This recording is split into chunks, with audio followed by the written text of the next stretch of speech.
The Unfiltered Union Podcast. So normally when we podcast, we have guests on and we wear clothes that look a little more presentable, but today it's all about comfort. Well, I haven't even taken a shower yet today, so. Sexy. So I'm Lindz. And I'm Russ. Florida is hot. So showers in the morning is a waste of time. Well, one of the things that you did recently that I have to give you your flowers on is the shower ice cream idea. Yeah, you got to do that. What do you mean? I mean, like, so Florida is hot. Everybody knows this, but the water, like our tap water, is fucking hot too. Okay. So there's no way to cool off in Florida.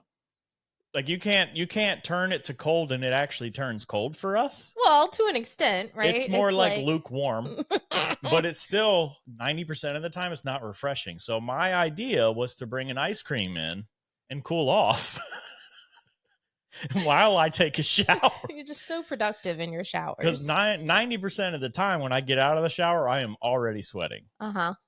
There was a meme out there that said, what it's like to live in Florida is you go take a hot shower, then you get out and put your clothes on without drying off. That is 100% true. 100.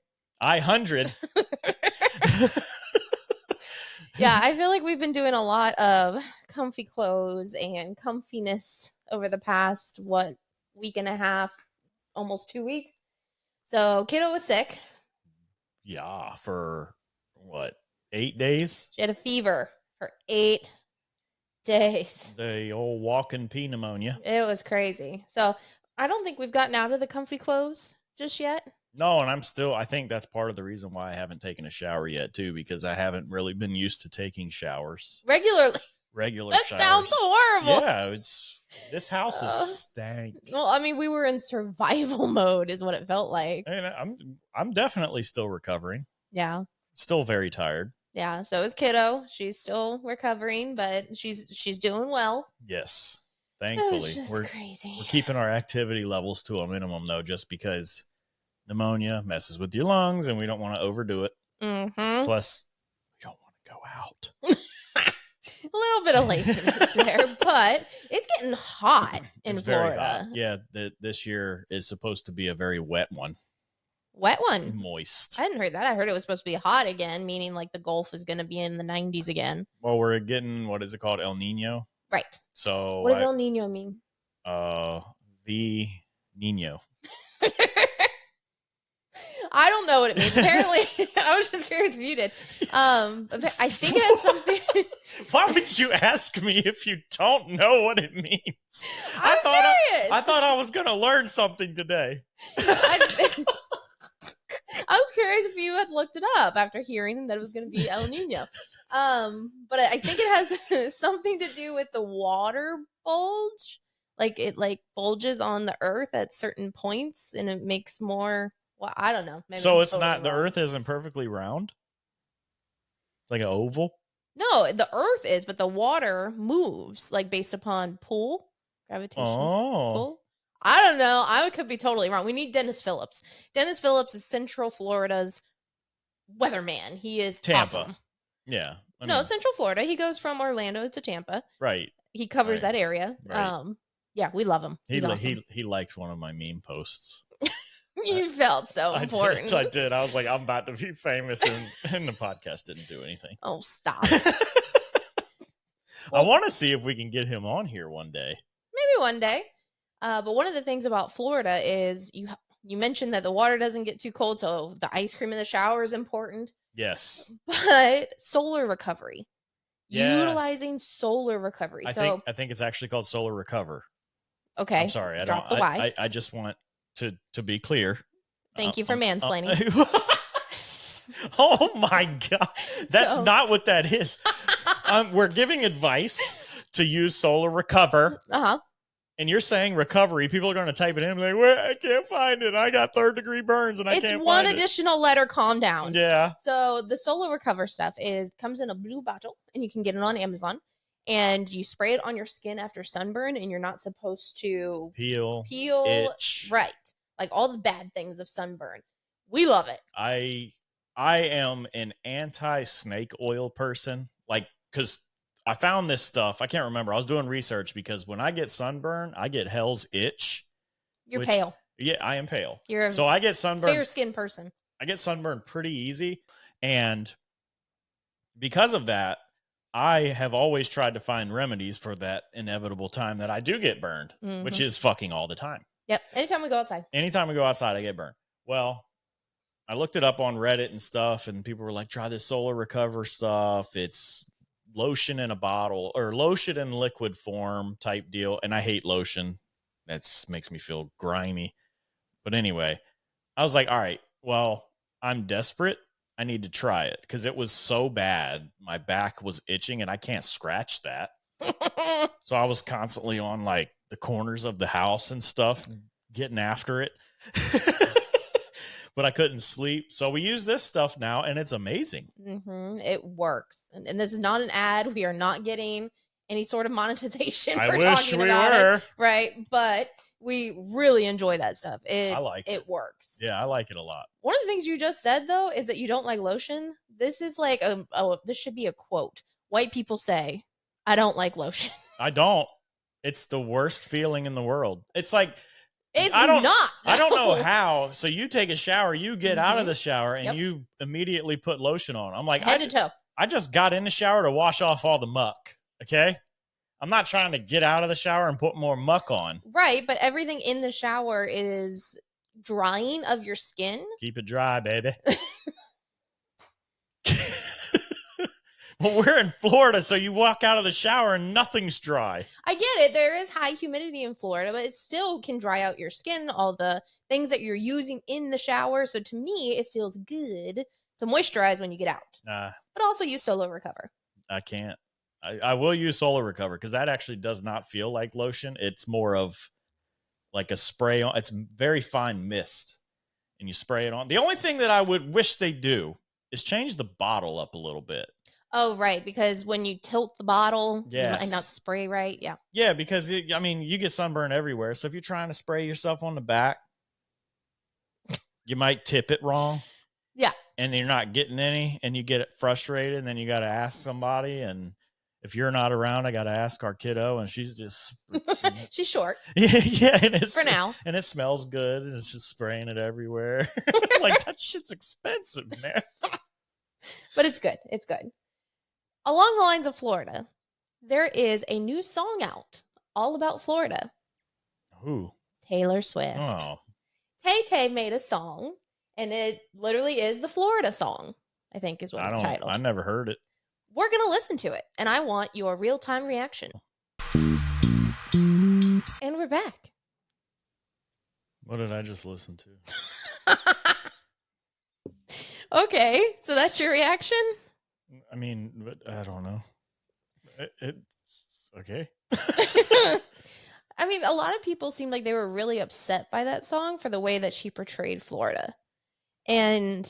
she mentions, smells like weed and little babies, and meaning like lotion, suntan lotion, sunscreen. Is that what that means? Yeah, like Beach Bum, the baby, remember? Oh, I mean, that's not a bad smell. The weed is. Yeah, I don't like the weed smell. But, so they were saying, the idea that she's, portraying Florida this way, and the Swifties all came to her rescue and said it was when she got broken up with. She was actually in Florida. So maybe that's why. But it's not. I don't think it's talking that negative about Florida. I don't think so either. Florida's what is it? A hell of a drug or whatever. Mm-hmm. I mean, drugs are addicting. Yeah. So it seems like she likes it. I don't know. I don't see anything negative other than the weed smell. Yeah, I mean, and then Florence and the Machine is on that song too, and her whole thing was almost like using euphemisms for Florida life, the swamp, and those kind of those pieces, right? It's like more of a metaphor than she is making any comments. So, yeah, I don't know that I totally understand the outrage. Other than that one line. What, smells like weed and babies? Uh-huh. I mean, it's kind of a weird line. To put together. I mean, If you're trying to say it smells like sunscreen, then just say it smells like sunscreen. Oh, okay. You don't like euphemisms and metaphors? Smelling like babies sounds creepy as fuck, okay? Okay, I agree. But I mean, a lot of people do equate the smell of sunscreen with baby smell. I equate the smell of sunscreen to the beach. I mean, true. Yeah. I don't know. Maybe she should have said that. Smell of the beach. So, with all of the idea of the stuff that she laid out about Florida, right? One of the things that a lot of people keep bringing up about Florida is gators. The gators are in mating season right now. Wow. And they're walking around. Wow. And everybody keeps playing the Jurassic Park theme song to gators. You know that? Yeah. And they're making it out to be like gators are everywhere. And while we have seen our fair share, I think, while living here, I don't think that they're that oftenly seen. The only time I have seen one is when I go fishing. I'm going to their house, so I would expect to. Kind of like Kaylee said about the sharks, right? Yeah, exactly. If I go bass fishing in a pond, I am extra vigilant and I keep an eye out. That's all. Well, there are other people who post things like OMG, it's Wix. He does a lot of these Floridians versus non-Floridians, and the non-Floridians are afraid. Oh my God. And to be honest, before we moved down here, I watched so many of his videos. Yeah, we were prepared. Yeah, I feel prepared based on what he had in his videos. Yeah. But it was honestly one of my concerns, but I don't think it's very valid. People a lot of people, the vibe I get is pure terror from people. About gators. Like they're a menace. It's like, no, they're the sign of a healthy and thriving ecosystem. Yep. So leave them the hell alone. Like in our neighborhood, people will call animal control or whatever to come and trap them. And that makes me super upset. Yeah, and I don't know if it's totally true, but a lot of people say that once you call on a gator, they are killed. I don't know. Trapped and killed. There's huge places where a lot of them get dropped off too, though. Yeah, like Circle B in Lakeland. Exactly. There's hundreds and hundreds of gators there, just smashing all the time, making little gator babies. Right. Well, I think one of the things that I'm more afraid of about Florida is the people. I'm not. The people are nuts, man. Yeah, they're crazy. But there was a couple here in Florida that actually taped lottery ticket numbers together and tried to turn it in like they won. That's not a bad idea. Fucking smart, right? Yeah. I laughed so hard. They got caught. Obviously, they got caught. Fraud, possible jail time. Like they got caught. But I was like, oh my God. Dang. How has nobody ever tried that before? I'm sure they have. Yeah. I think they need to get a little bit more sophisticated. What do you mean? Try to use fingernail polish and erase the numbers and then stamp them on with the same lettering instead of cutting and pasting them together. Well, I don't know if that's exactly what they did, but I was going to say, they put the numbers together. They taped numbers together. If they taped them together, just walk yourself to jail. Right. I wonder if this is totally off topic, well, kind of on topic. I wonder if AI can predict lottery drawings. I'm sure you could ask AI for statistics, like what is the most likely number. Oh my gosh, we should try. It won't work. Okay, fine. I think I can't remember. The chances of winning the lottery are so small, it's not even really worth playing.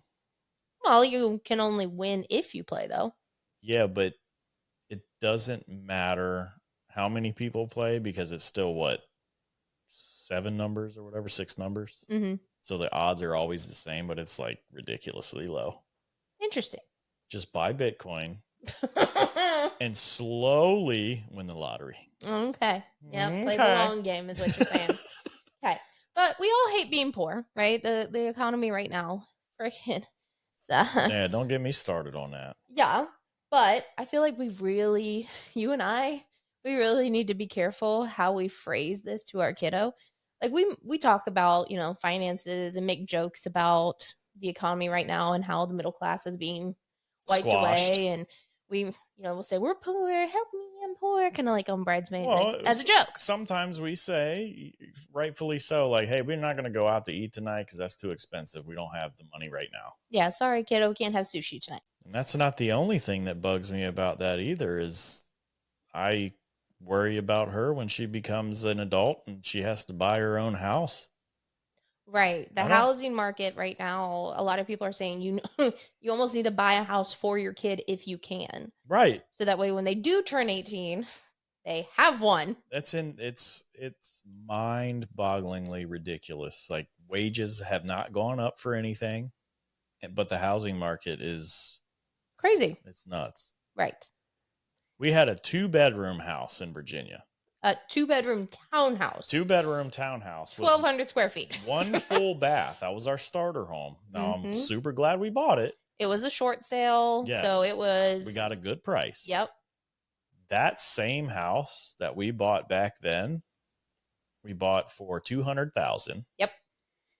It's now worth $460,000. It makes 0 sense. 2-bedroom, 1 full bath. I don't understand.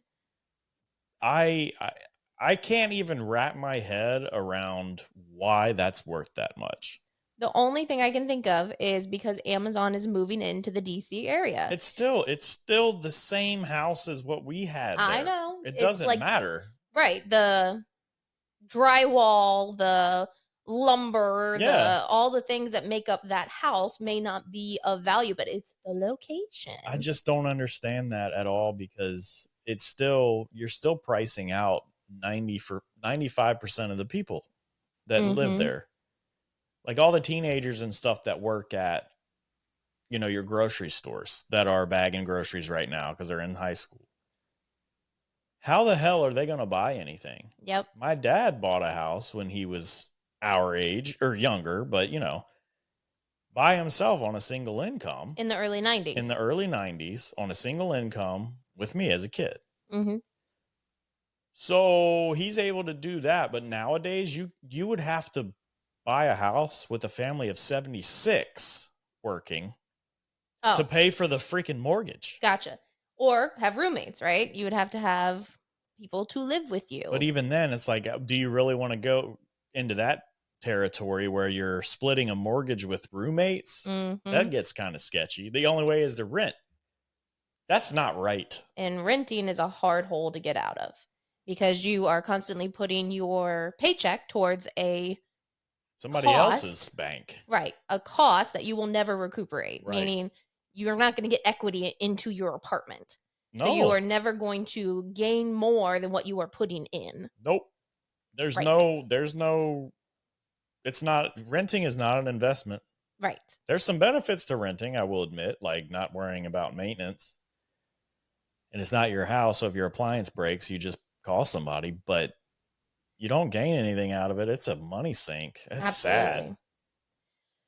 Well, speaking of things that are sad, you and I had a discussion about prison and jail and whose responsibility it is to take care of these inmates while they are incarcerated. Oh, yeah, I remember this conversation. We put a pause on it because this is a really interesting topic to think about. So there are a couple of specials on Netflix. There's a couple of shows out there like, 60 Days? All of these different shows that give light to incarceration.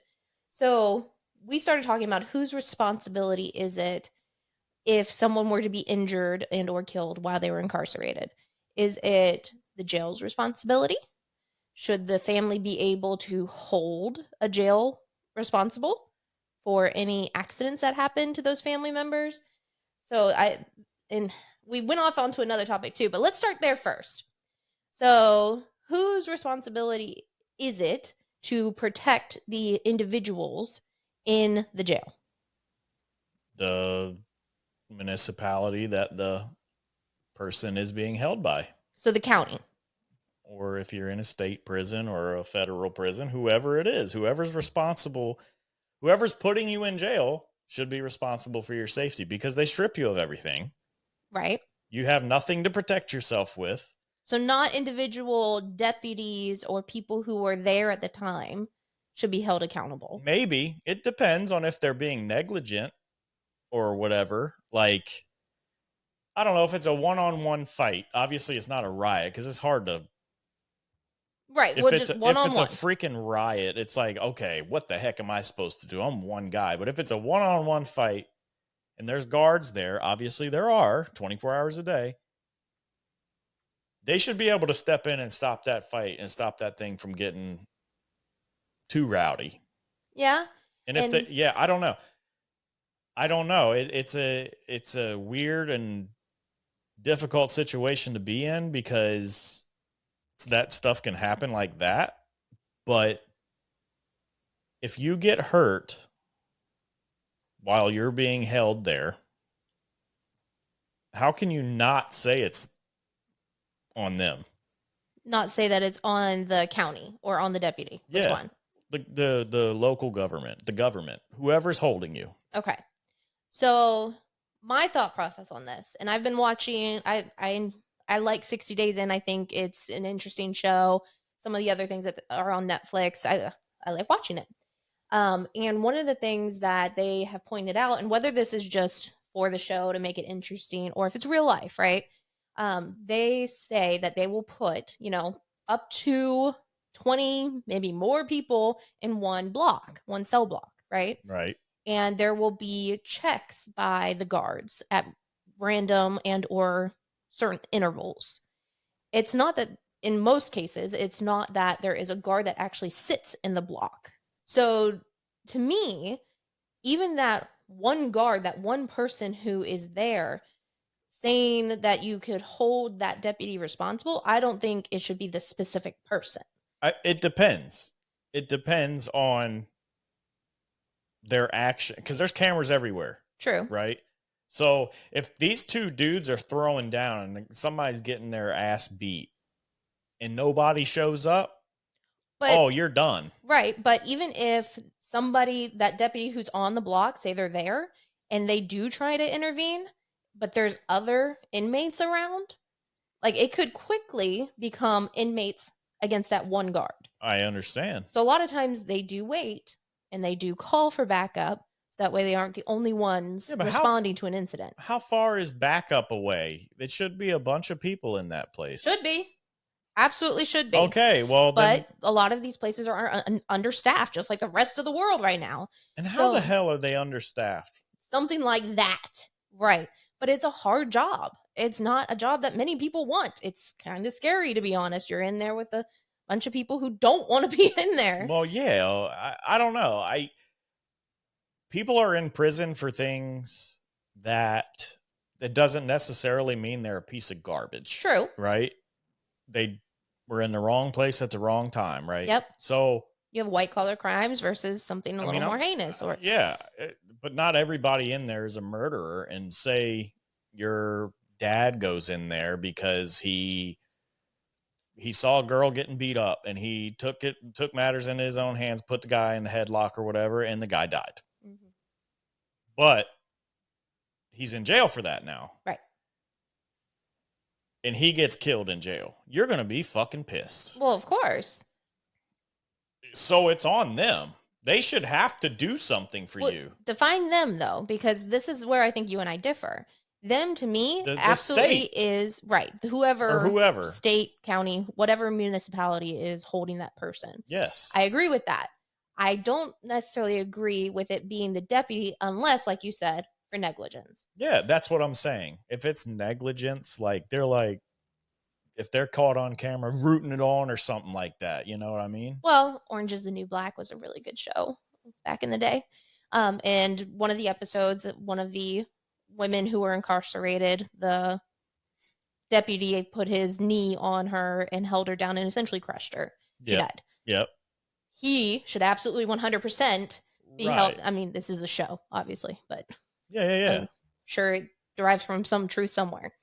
But something like that, absolutely, that deputy should be held responsible. Yeah. But overall, I think saying that if a deputy doesn't respond right away, it depends on the situation, right? There's a lot of gray area there. Clearly, if the deputy is being placed, I'm saying deputy, I don't know what other term to use. Yeah, but. whoever. If they're being placed in a super unsafe situation for everybody, then yeah, maybe they do need to wait. But a lot of that stuff, it's still the state, local, county, federal, it's their responsibility to make sure you're safe because Absolutely. they're putting you there. Obviously, not obviously, but the people in there most likely did something wrong. And they still are alive. They're still humans. Absolutely. So and you're stripping them of everything, all their stuff, all their belongings. They have no way to protect themselves. So it's your job to protect them. Yep. And I feel the same way. This is kind of going off on a weird tangent, but if a place decides to say no firearms, this is just an example. And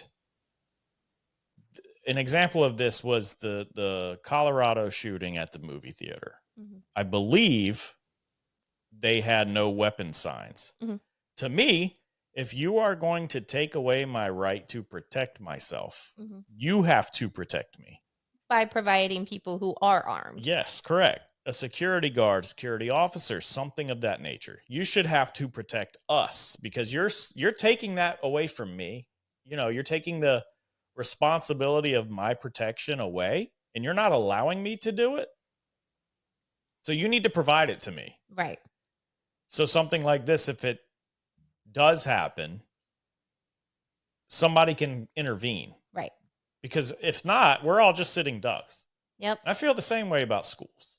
Mm-hmm. Schools should have SROs. And if a teacher wants to go through rigorous training and mental evaluations and things of that nature, why not? I'm glad you said mental evaluations because that was the other topic that we kind of got into with the whole idea of responsibility for jails. We started talking about the idea of someone who commits a crime in the jail that they go to versus should there also then be a mental health jail. So to me, I think there needs to be a separation. There needs to be a separation from people who perform crimes and are mentally evaluated and found stable, right? Yeah. Versus people who have clear mental health disorders, mental health issues. Yeah, you can't really group those people together if they're hearing things and they hurt someone out of something they heard in their head. Right. That's sketchy. Yeah. I think there has to be a separation. Right now, the world we live in, there's not enough emphasis on people who are struggling with mental health. Oh, yeah. And we just lump them in with everybody else and say, figure it out, right? Yeah, I know. That doesn't do anything.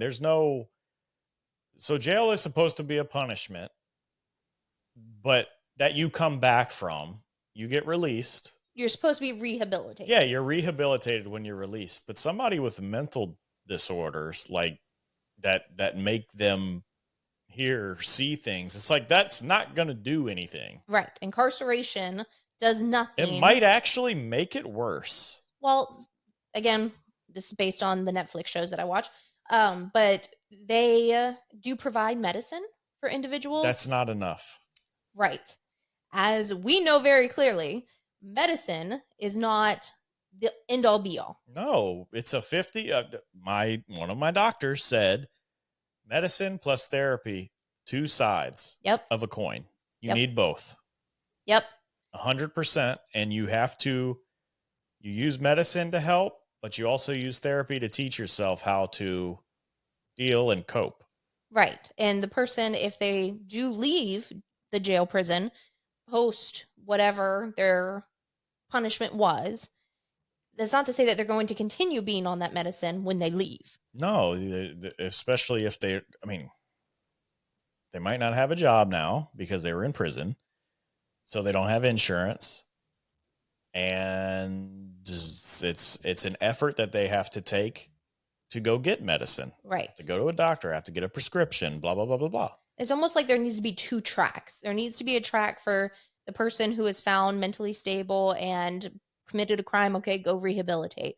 Then you have another track that, okay, this person is found not mentally stable, needs mental health and medication. And they almost get like a probation officer after they're released, but it's like a mental health professional, and they maintain their medicine, they maintain their therapy. Right. And maybe that mental health officer says, did you go to the doctor today? No. All right. Well, I got to send you back. Exactly. You know, you have to go back. You're not being responsible. You're not treating your life now as you have been rehabilitated. Exactly. You have to take responsibility. Just like someone who committed a crime, was rehabilitated, has a probation officer, they start sliding back. They go back. Exactly. That's what that probation officer is for.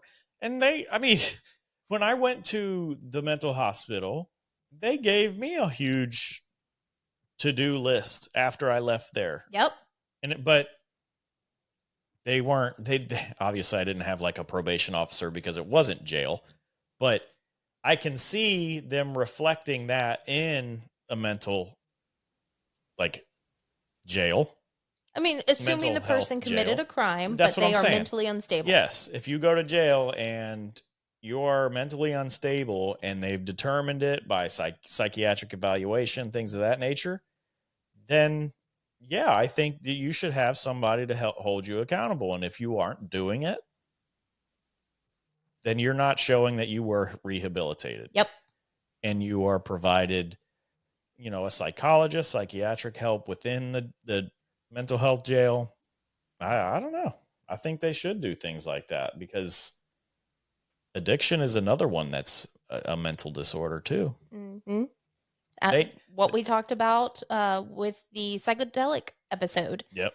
When we were talking about how addiction is something that potentially could be cured with psychedelics, but something that does impact mental health and livelihood. Yes. Well, when I was in that mental health hospital, I was also there amongst people who were addicted to substances. Mm-hmm. And the human brain is so complex. Right. That sometimes we need a little help understanding what's going on up there. And it's okay. That's the other thing. People need to understand it's okay. Yep. Go ask for help. But maybe people that are in jail for doing drugs, they need a little bit more help via therapy than cold turkeying them and things like that. Because that makes it worse. Of withdrawal for some of these people, they can die. Yeah, it's bad. And you're putting them in there with people who are not addicted, and they have to bunk with this person and go through the experience of withdrawal with their bunkmate. Yeah. I mean, it's traumatic. It's crazy. I was in that hospital and my bunkmate was an addict. He was an alcoholic, major alcoholic. And he was given benzos while we were there so that he didn't die from withdrawal, because he was so far gone. They would give him, obviously they would tailor it off, but they would give him benzos so his body got that fix and slowly weaned him off, instead of saying, all right, you're on your own, bro. You're in jail now. You're not getting nothing. That's messed up, man. Because that will kill you. Yep. Withdrawals can kill you. It has killed people, especially alcohol withdrawals. Mm-hmm. I was smiling when you said benzo, because we call our cat that. Mm-hmm. His name is Benny. We call him Benzo. But yeah, so I think where I also go with our most recent mental health discussions that you and I have been having is recently within our neighborhood, we experienced a teenage suicide. Yeah. And it impacted a lot of people, obviously, throughout our neighborhood. And this teen was a teen that actually played soccer with our kiddo. Yep. And so we knew of him. I mean, we weren't close, obviously, but we weren't really friends with him or his family or anything, but it's still something that you're like, man, what is happening right in this world to where somebody so young feels hopeless. Yep. Like that. That's not good. Right. I don't know what we can do. Like that, there's just a lack of resources, I think, towards this, especially with kids in schools and stuff. They need a lot more help than we did, I think, when we were younger. Absolutely. The world they live in is totally different from even the world we grew up in. I mean, we're millennials. They can't turn it off after school like we could. Yep. We go outside and play. Yep. They have tablets and Facebook and Snapchat that they get bullied on 24 hours a day. Yep. It's so screwed up. What you said is true. I think the idea of the 2 tracks for jail, it almost needs to be 2 tracks in school too. They just need to be made more aware of this stuff. Mm-hmm. It's okay. The parents' responsibility should be to be able to identify these moments that these kids are having where they're depressed or low, or identify a change in your child's mental health, right? Yeah. As well as the school needs to have more resources for when this is identified. Right. And what to do, how to respond. And if a child reaches out, that's one thing. But most of the time, people think there's no help, right? Yes. Most of the time, people feel helpless, hopeless. And that's what leads to things like suicide. And to me, it's just, there has to be a way to get, these kids to know how to reach out, who to reach out to, what resources are available for how they're feeling. And then B, adults to be involved. Yeah. And be able to provide such resources. Yeah, I don't know. The parenting thing bugs me too. It's like, how do you not see things that are happening? But I guess a lot of people are just so hands off.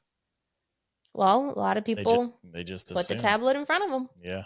I mean, it's sad. It's no good. It's no good. And these, I mean, like I said, this is a young kid. And he committed suicide. Yep. That's nuts to me. A teenager. Yeah. So young. And I'm talking middle school teenager, not high school teenager. Right. We'll just funnel it down a little bit. But it's terrifying to me. Yep. I wonder if he had given some reach out. Like if he reached out to anybody, or if anyone identified it, like there's always the what ifs, I guess, but it just makes you think. I know. But knowing that he was that hopeless to go through with, that final act is terrible. It's so sad because I don't think that's something that happens overnight. No, for sure. That's trauma over a long period of time. Well, like we talked about with you and with anybody that we've had on the podcast related to mental health, they come to a breaking point, right? Everybody comes to a breaking point, and some people, thank the Lord, are able to come out of it, find help, get resources, and some people don't. Yeah, some people, they think that their breaking point is the end, and they do something that they can't come back from. Yep. And that sucks because all of this is preventable. Mm-hmm. That's the thing. Like, there are a lot of resources, but I just feel like these kids don't know about them. Well, especially if their home life might not be the best. Right. Mom, I'm not feeling I feel kind of sad today. And they're like, oh, you're just going through something. It's like, no. You need to take that shit seriously. Yep. Not to say that's what happened. No. Right. I'm just saying in general, like, pay attention to your daggone kids. Yep. If they call out for help, it's your job to answer it. You're their parent. I mean, I really do hope that we talked about all of this research that's happening with psychedelics. I really do hope that if there is some clear indication that this is a cure, that it can be used for kids too. I mean, I know psychedelics is a touchy subject for a lot of people, but it's a touchy subject when you're dropping, a magic mushroom that you got off the street. If you do it in a medical environment with X dose, to me, that shouldn't be touchy. It's just like anything else. Right. It's just like getting an IV. Well, I really do believe, and I forget which doctor said this, but I really do believe that everything that we need in order to heal ourselves of any ailment is on this planet. I agree. I believe there are plants and herbs and all the things that we need on this planet already. Yep. So psychedelics to me sounds promising because they are naturally occurring. Yep. And if they can reduce down the dose and really fine tune the dose you get, so you're not just like, I hope this one's not too strong, you know, it's worth looking at, I think. I agree. And it was interesting. None of this is medical advice. No, dear God, no. We're not that smart. We're not doctors here. Right. But it was brought to my attention that it may be against religion to use psychedelics. And I'm like, why? Well, okay. If we created this in a lab, maybe it could be considered a synthetic drug and against religion, but it grows on the earth. I don't know. God put it here. Right. There's things that I just don't understand why people would want to hamper themselves if it could help. Like somebody with major depression tried everything. Yep. You know, tried therapy, tried Zoloft, whatever, antidepressants, anything like that. They tried everything. And psychedelics, they were like, hey, this is a new and upcoming thing. We want to let you try it.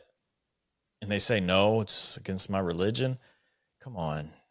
I'm sorry. I respect your religion and everything, but try to get better. Yeah. I mean, I think we're not saying drop acid. That's the thing. We're not saying do drugs. It's not a drug at that point. Well, right. So to me, I mean, it's a prescription drug. Any type of drug or alcohol or whatever, it's all about gluttony, right? Gluttony is one of the 7 deadly sins. Okay, fine. We can get on that track. Yeah. But if you are utilizing something that grows naturally, was put on this earth. To help you. Right. To help you live to see tomorrow. Yes.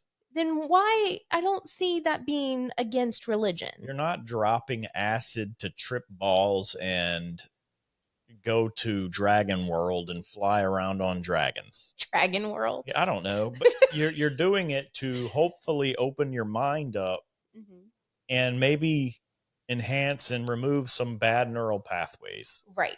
I don't know how all this exactly works. I'm not a scientist, but from what I've read and heard, that's part of it. Absolutely. Yeah. I think that's a self-discovery journey, and it helps you kind of like reset your pathways. Yeah, reset your pathways, and you're like, man, why am I depressed about that? That is dumb. Look how big everything is, you know, things of that nature. But I respect religion. I'm not going to pretend like I'm super religious, but I just feel as if you are that down or depressed or that OCD, why not give it a shot, you know? Absolutely. You're not doing drugs at that point. Right. Prescriptions are drugs. Right.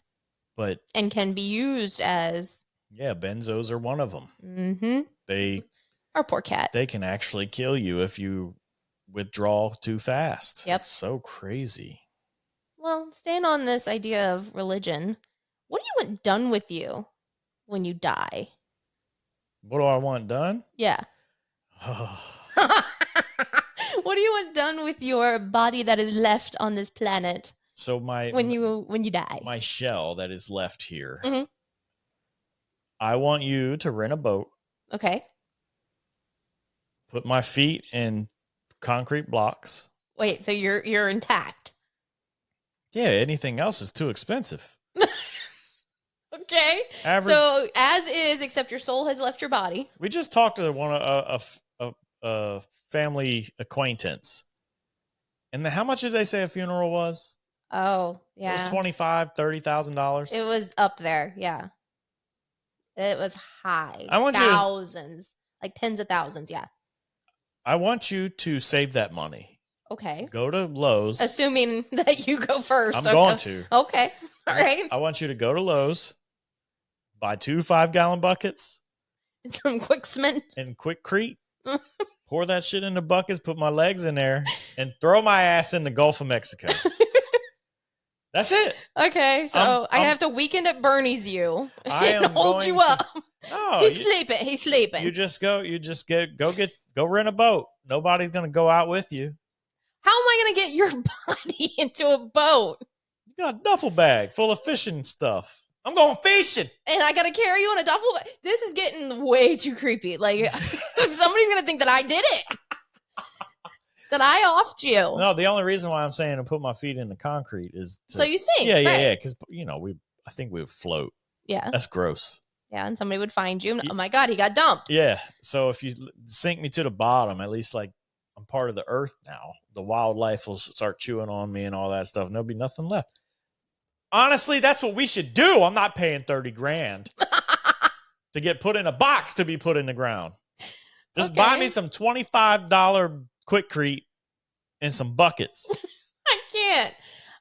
My girlfriend. Is this appropriate? One of my friends. And I feel like it is a dark topic, right? But that is kind of the humor between me and one of my girlfriends. And she said what she wants done with her is you put her body in compost. And you can actually pay to have this done. It's but why would you pay? I know, I hear you. But you become compost. They keep turning you after you're, gone. And that is so creepy. You talk about going back to the earth, right? You're compost. But then, I just said that's creepy while I just gave you a murderer playbook. Oh my gosh. But then I was watching, I was watching some show and they talked about how, someone sued Mountain Dew because they found a rat in the Mountain Dew, right? Right. But their defense was... they won the case. Mountain Dew won the case because their defense was that rat would have dissolved before it ever got to a consumer. Before it even left the factory, it would have dissolved. That's nasty. So that's what I told my girlfriend that I want. Just get a bunch of Mountain Dew. Dissolve me in Mountain Dew. Oh. So what is more morbid? My idea? Nobody's going to see me. Being turned into... You can do that in the bathtub. Yeah, but So that's my thing is like I like the ocean. Right, but I'm going to have to get you into a vehicle, into a boat. Drive slow. Don't get pulled over. Right. Into a duffel bag. Oh my God. I think we got to cut this whole segment out of the damn podcast. No way. I do want to end it with this though. I read this article. So Ozempic is a big deal right now, right? Yeah. Everybody wants to lose weight. Drug. Yeah, right. Yeah. Everybody wants to lose weight and this is a way to do it quick. Ozempic's a big deal. Well, they're finding that women who are using Ozempic, specifically women who are higher in age, are becoming more fertile. Oh no, we're gonna have a bunch of old ladies in the villages getting pregnant. A woman 53 years old ended up pregnant because of Ozempic. Oh my God. I'm not using it. Oh, I'm not going near it. If anybody is on it, go away. Yeah. If you sniff right, you're going to get pregnant. Right? We're not going to the villages. No. Because they might be using it. I'm not going. That's terrifying. Yeah. 53 years old and pregnant. Yeah. We had a friend that he was in his 50s, right? 40s. High 40s. Yeah. And he had like a 5-year-old. Mm-hmm. I was like, bro, you're going to be like 75 when your kid walks down the graduation aisle. Graduation aisle? But, I honestly feel like you're more I don't stable? Know. Mature. Yes, stable I agree. at that age and can handle a toddler better. You have more patience. I don't know. You've seen grumpy old people. But I'm talking 40s. I'm not talking 70s. Yeah, but he's going to be 70 when his kid walks to... I graduated high school, and then they got to wheel his dad out, and he's like, yay. I can't. Bye. Where are we going? Thanks for tuning in to the Unfiltered Union podcast. If you liked what you heard today, be sure to hit that subscribe button to keep up with our latest episodes. We value your feedback, so please take a moment to leave a review on your preferred podcast platform. Got a topic suggestion or just want to reach out? Shoot us an email at unfilteredunion@gmail.com. Check out our merch store at store.unfilteredunion.com for some cool goodies. And for ad-free early access to episodes, join our Patreon community at patreon.com/unfilteredunion. Thanks for being a part of the Unfiltered Union family.